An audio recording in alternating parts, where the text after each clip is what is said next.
대접의 재앙으로 넘어갑니다. 64강. 자, 이걸 하기 전에 자, 그 오른쪽 페이지 그림이 있죠? 그림 다 있지? 자, 그 그림을 봐봐. 우선 제일 먼저 무슨 재앙이 나왔냐면 다 같이 일곱 인의 재앙. 일곱 인을 떼면서 오는 재앙. 그 다음에 일곱 나팔 재앙. 그 다음에 일곱 대접의 재앙. 자, 다시 봐. 일곱 인의 재앙, 일곱 나팔의 재앙, 일곱 대접의 재앙. 기억을 하자고. 알았지? 다시. 처음에가 뭐야? 일곱 인의 재앙. 그 다음 일곱 나팔의 재앙. 그 다음 일곱 대접의 재앙. 근데 이 그림을 봐. 첫 번째 일곱 인의 재앙이 있는데 거기서 보면 1, 2, 3, 4, 5, 6, 7 나오지요. 근데 그 마지막 일곱째 인의 재앙을 좀 더 상세하게 설명해 주는 것이 일곱 나팔의 재앙이라 이거야. 알았냐? 그 다음에 그 이후에 일곱 대접의 재앙이 오는데 최종 심판 직전의 재앙이다 이거야. 잘 들었지? 그 그림을 꼭 이렇게 머리에 그려놔. 제일 처음에 뭐가 있어요? 일곱 인의 재앙 1, 2, 3, 4, 5, 6, 7. 그 다음에 7을 또 좀 더 구체화돼서 나오는 게 일곱 나팔의 재앙. 그 다음에 나오는 게 일곱 대접의 재앙. 알았지? 이걸 딱 그려놓고서 이제 들으면 좋아. 자, 일곱 천사가 가진 일곱 재앙, 일곱 대접의 재앙입니다. 그 다음에 마지막 재앙, 불이 섞인 유리 바닷가에 선자들이 부르는 모세의 노래, 그 다음에 어린 양의 노래, 뭐 이런 게 나와요. 자, 15장 들어갑니다. 1절에서 4절 시작.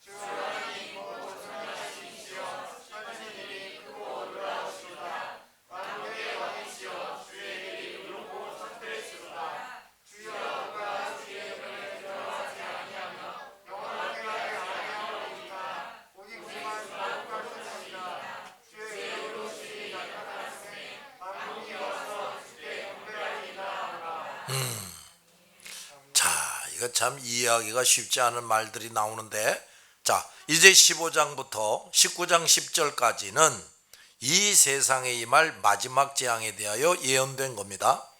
그 마지막 재앙을 일곱 대접의 재앙이다 하고 말씀하고 있어요. 지금까지 계시록을 공부한 것을 다시 돌이켜보면 처음에는 일곱 인을 어린 양이 떼심으로 이 세상을 심판하는 것으로 나왔는데, 이 일곱 인은 누가 떼? 어린 양이.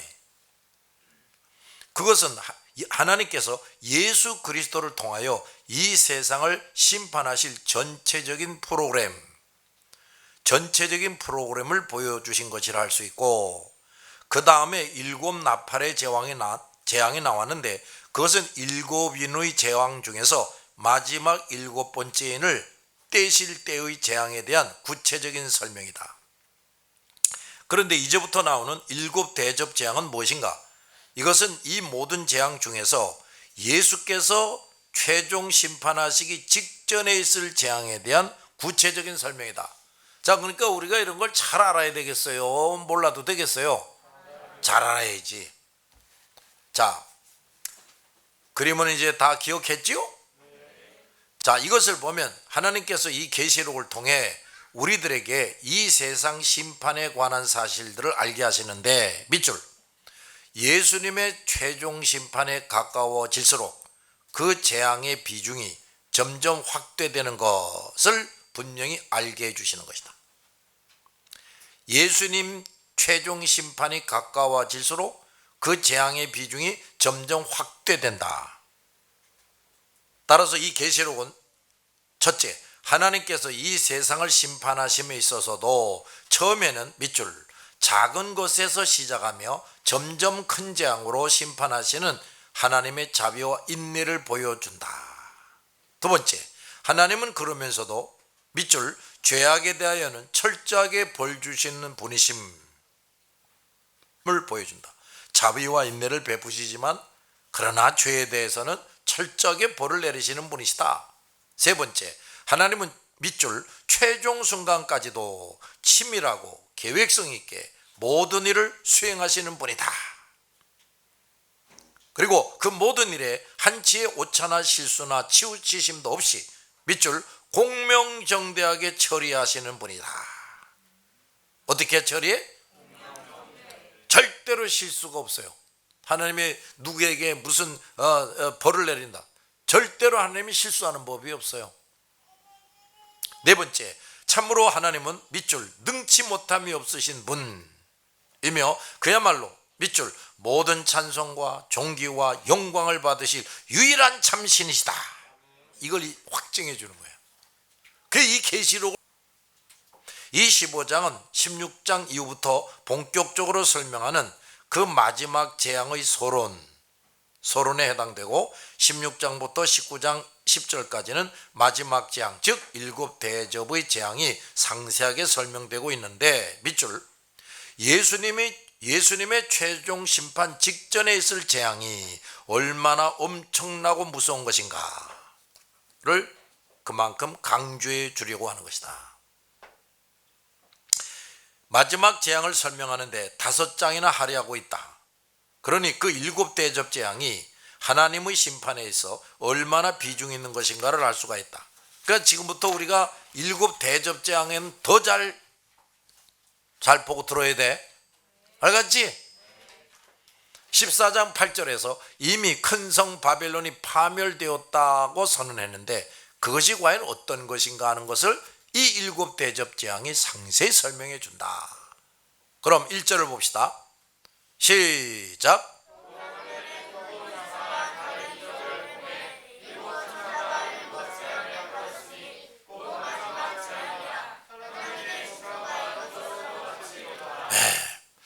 이 1절은 밑줄 앞으로 나올 사실들을 우선 요약 설명하는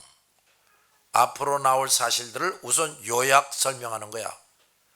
5장에 걸쳐 설명될 엄청난 사건을 가리켜서 미리 이것은 무엇이다 하고 확실하게 설명한다는 것은 지금까지 예언된 것도 그랬지만 이제 설명될 예언도 밑줄 하나님의 치밀하신 섭리하에 이루어지는 것이다. 이걸 보여주는 거예요. 하나님의 치밀하신 섭리하에 이루어지는 것이다.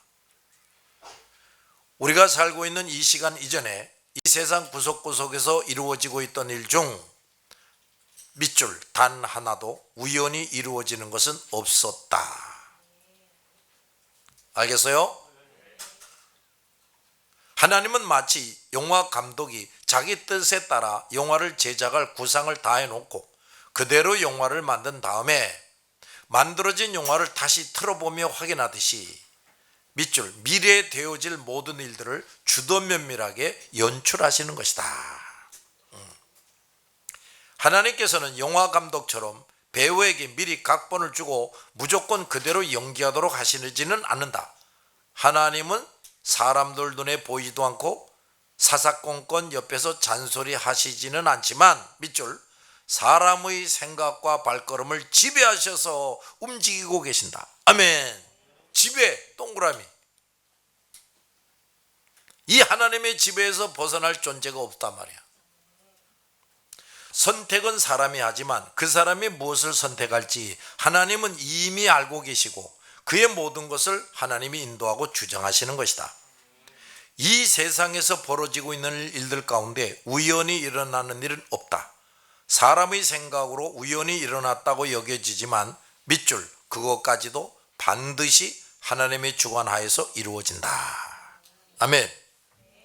그리고 여기 크고 이상한 다른 이적을 보았다 했는데 지금까지 공부한 것을 보면 거의 그저 요한이 무엇을 봤다는 만들로 시작했는데 이적을 봤다 하는 표현이 12장 1절과 3절에 한 번씩 나오고 지금 여기 15장 1절에 나온다.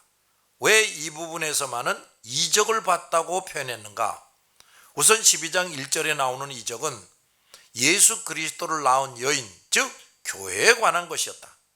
그리고 12장 3절에 나오는 이적은 큰 붉은 용과 그 주변에 나타나는 것들, 즉 짐승과 그가 온 세계에 일으키는 적 그리스도의 제국에 관한 것이었다.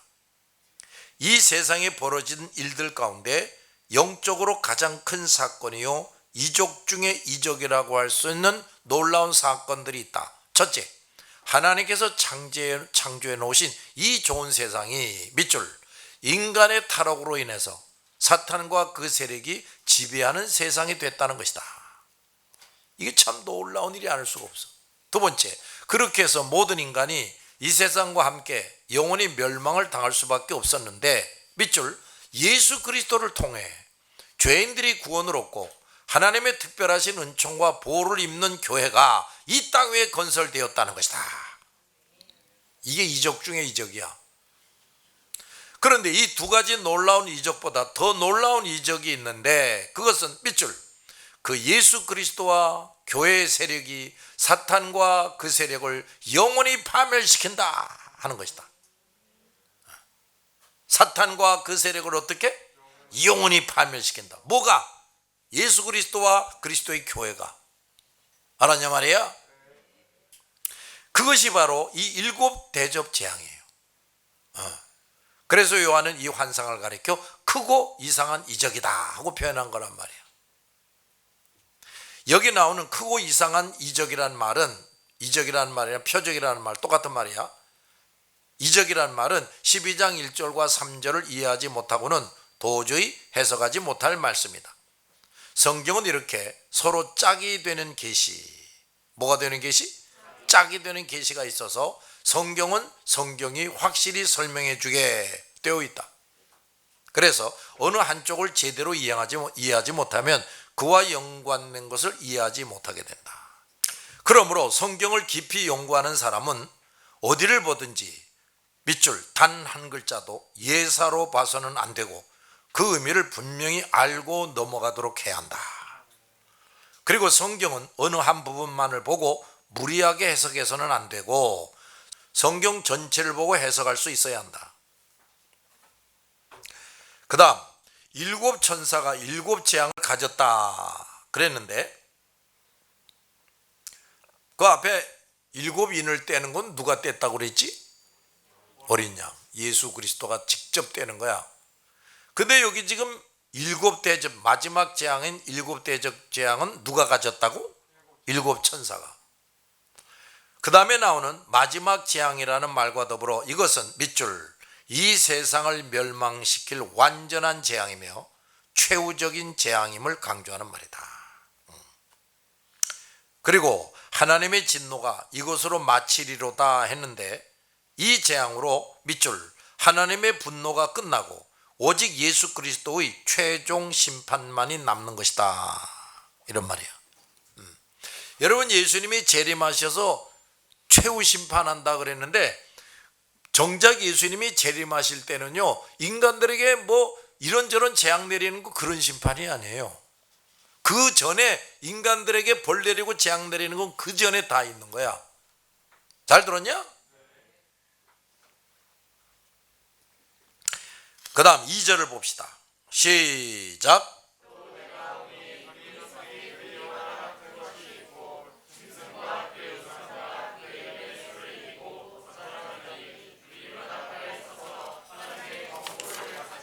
네.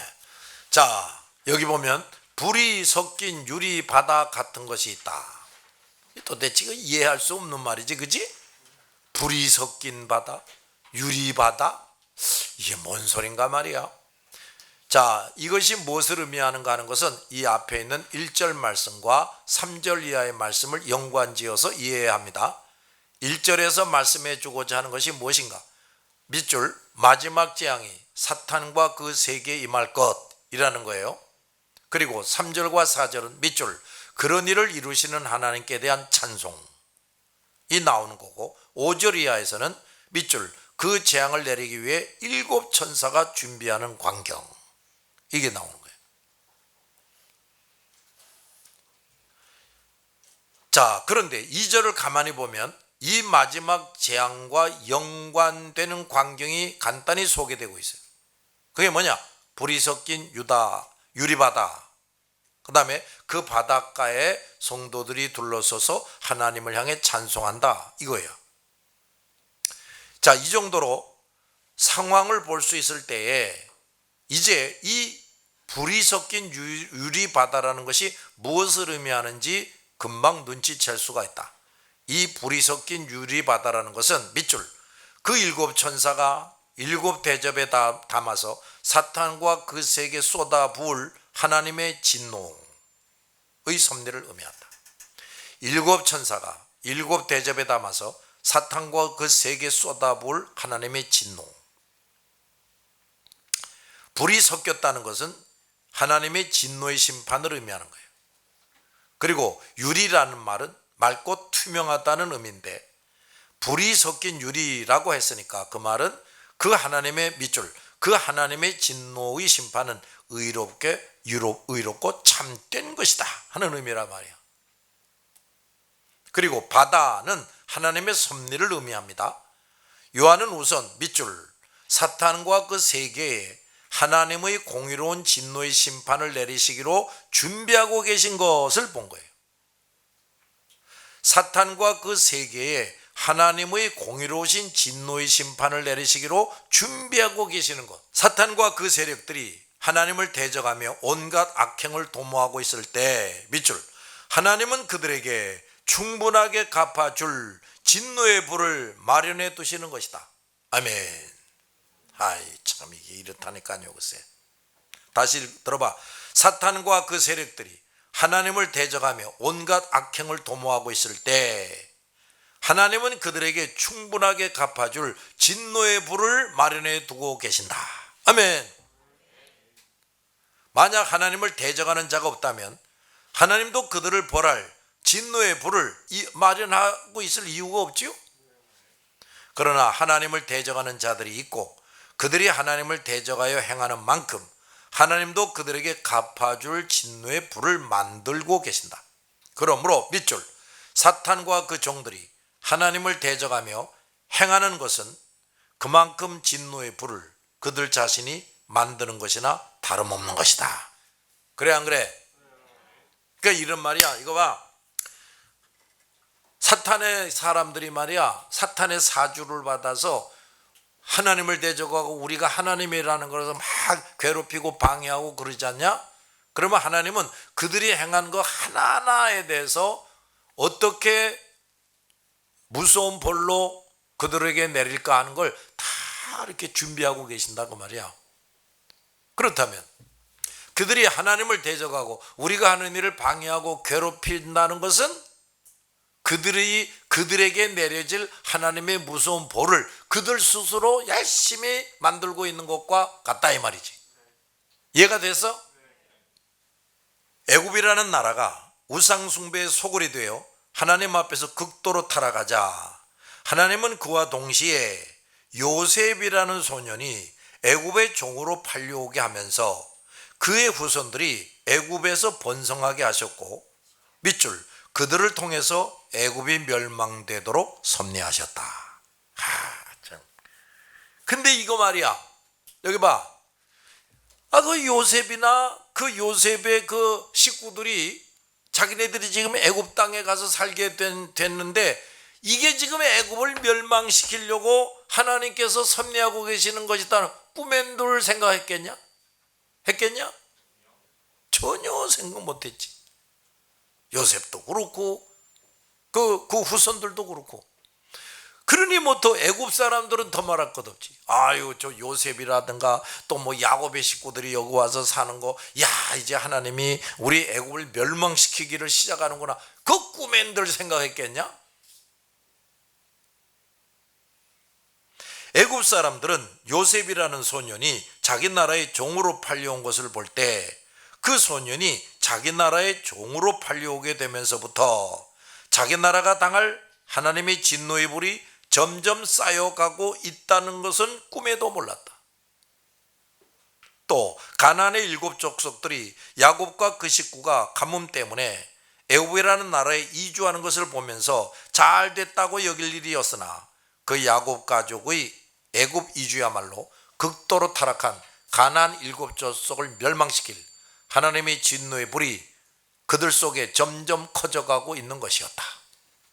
아이 참, 참 이게 얼마나 참 우리로서는 이거 기가 막힌 얘기가 아닐 수가 없다니까요. 누가 이런 것을 눈치챘겠는가? 이게 바로 하나님의 섭리라는 거야. 잘 들었냐?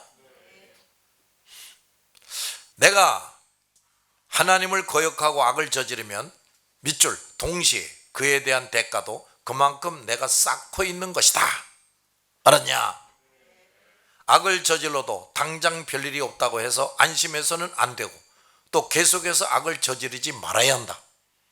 우리가 범한 죄에 대해서 한참 후에 모든 죄의 대가가 한꺼번에 몰아닥쳐오는 것보다는 차라리 죄를 범할 때마다 그때그때 벌받고 대가를 치르는 것이 낫다. 이런 사람은 결코 쉽게 죄를 범하지 못한다. 이게 그렇다니까요. 이거 봐. 내가 슬금슬금 이렇게 죄 짓고 이렇게 저렇게 불충하게 굴어도 별일이 없는 것 같아. 그러면서 역시 하나님은 자비의 하나님이시야. 참 아이고 내가 뭐 이렇게 새벽기도 열심히 못하고 큐티 열심히 못하고 하나님의 일을 무엇보다도 열심히 앞세워서 하지 못하고 하나님이 다 이해하시는구만. 그러니까 별일 없이 이렇게 내가 지나고 있지. 그래도 저금 통장에 저금이 조금씩이라도 더 쌓여져 가고 있지. 이렇게 하면서 뭐 그런 식으로 길게 지나가면은 그건 저주받은 인간이야. 뭐 받았다고? 저주받았어. 오히려 하나님이 말이야, 그 죄에 대해서 민감하게 만들어가지고 아이고 이거 회개 안 하면 도대체 잠을 못 자겠네. 밥이 안 넘어가. 그래서 그저 시시콜콜 회개하게 만들고 얼른 또 고치게 하고 그래도 또 정신 못 차리네. 그러니까 그저 내가 죄 짓고 나서 3일을 못 가가지고 이렇게 매로 때리고 저렇게 매로 때려서 얼른 회개하게 하고. 이게 정말 그래도 하나님께 사랑받고 사는 사람이에요. 알았냐 말이야. 한참 후에 그동안 죄를 범한 것에 대해 한꺼번에 대가를 치르게 되면 그만큼 큰 아픔과 손해가 되게 된다. 그래서 범죄에 대해서 무서워할 줄 모르고 사는 사람들이 한참 후에 언젠가 커다란 책찍을 받게 될 때 깜짝 놀라며 내가 무슨 큰 죄를 지었기에 이런 쓰라림을 당해야 하나 하고 의아해한다. 그러나 사실은 밑줄 어느 한두 가지 죄 때문만이 아니라 그동안 끊임없이 돌이킬 줄 모르고 불순종하고 악을 행하는 것에 대한 한꺼번의 대가인 것이다. 야, 나는 왜 이렇게 큰 괴로움을 당해, 왜 이렇게 큰 고통을 당해야 되나, 그렇게 생각하게 되면은 나는 그동안 끊임없이 범죄해놓고 이걸 제대로 회개하지 못했구나, 그렇게 생각하면 틀림이 없어. 예수님의 최종 심판의 때가 되도록 하나님을 거역하고 배반하는 자들에게 하나님은 그들의 밑줄 그동안의 무수한 죄에 대한 충분한 진노의 불을 동시에 마련해 두시는 것이다. 하나님이 때가 돼서 징벌할 때까지 계속해서 죄를 저지르는 사람은 그 무수한 죄에 대한 충분한 진노의 불을 하나님이 동시에 마련해 두고 계신다 이 말이야. 잘 들었냐? 그러니까 죄를 자꾸 지면서도 별로 큰 어려움 당하지 않고 지나가는 것은 그건 저주받는 거라니까요. 그 다음에 요한이 본 것은 이 불이 섞인 유리바닷가에 성도들이 서 있다는 것이다.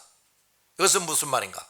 하나님께서 사탄과 그 세력에게 충분한 진노의 불을 내리신다는 하나님의 섭리를 밑줄 성도들은 알고 있고 또 그것을 구체적으로 목도하게 될 것이다, 그런 말이에요. 불이 섞인 유다 바닷가에 서 있다는 것은 밑줄 그들이 그 진노의 불이 무엇이고 어떻게 사용될 것인가를 분명히 본다는 것을 의미한다. 그래서 말이야, 우리가 그래도 하나님의 주님의 뒤를 성실히 따라간다. 자기의 십자가 지고 자기를 부인하고 열심히 순종하고 충성하며 나간다.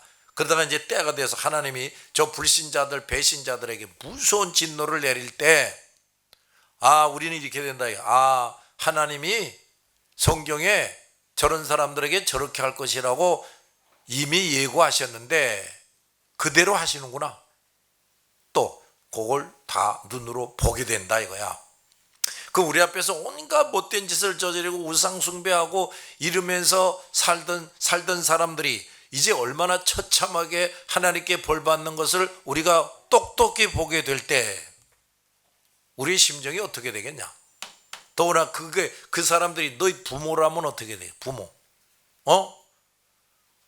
너희 부모라면 마음이 편하겠냐? 편할 수가 있겠냐? 그러니까 정신 차리고 전도하라고, 이 사람들아.